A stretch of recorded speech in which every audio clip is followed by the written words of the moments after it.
Thank you very much for the opening address, Minister. Catching more flies with honey than vinegar. I really like that. I found that you catch more flies if you have a barbecue. Barbecue or a cheese platter at my house. They tend to be right there for that. Friends, it's now time to have our welcome to country. Could I please get you to make this round of applause significant for the absolutely wonderful Donna Jackson from Larrakia Nation.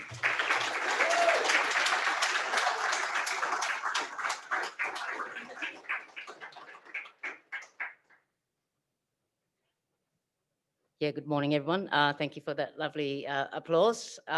Firstly, I'd like to acknowledge my Larrakia ancestors and elders, and also acknowledge all the countrymen and women who've travelled from far and wide to come to Darwin, and all of you who are looking after country and managing communities as well. I will say some words in Larrakia, and I also like to acknowledge the Minister too, Minister Lawler, who may have just left. I always like to say something a little bit about what the topic is before I do the Larrakia words of welcome. And I was reminding myself down the back there, HPA, one of my favourite places. I was very sad when it shut down during the lockdowns down at the dump. Great place to go and get some useful building materials and, you know, just to do a few things on a slightly smaller budget. So it's great to see so much recycling here. I have an uncle who bought himself a guitar, an amp, and a few other things just from collecting cans for a couple of years. So definitely we're pulling our weight there.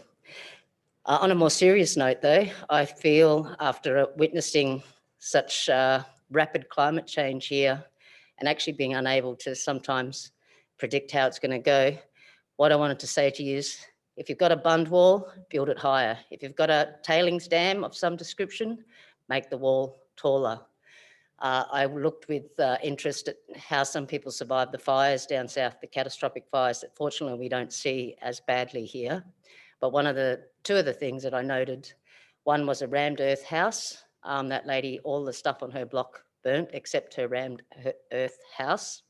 And the other fella had a buried sprinkler system, metal piping, sprinklers on the roof, sprinklers around the block. He didn't lose anything because he had everything buried under the ground. He had the pipe going down to the creek. And so why am I saying these things? Because I think we're going to see increasing extremes. And it's with sadness that I see sometimes tailings dams, walls failing because they didn't realise that the 1 in 100-year storm is actually coming every 20 years now. So that would be my advice on that note, is to build your walls higher, bury your pipes deeper, be prepared for anything. So on that note, I'll say, Gwalwa Durniki, Gunamichandagarawa, Gungwa Gudijak Bachi, which loosely translated means, this is our country, saltwater and freshwater, and you've all come here. That's good. Thank you and welcome to Larrakia country, and thank you to Legant for asking me to do the welcome to. Thank you.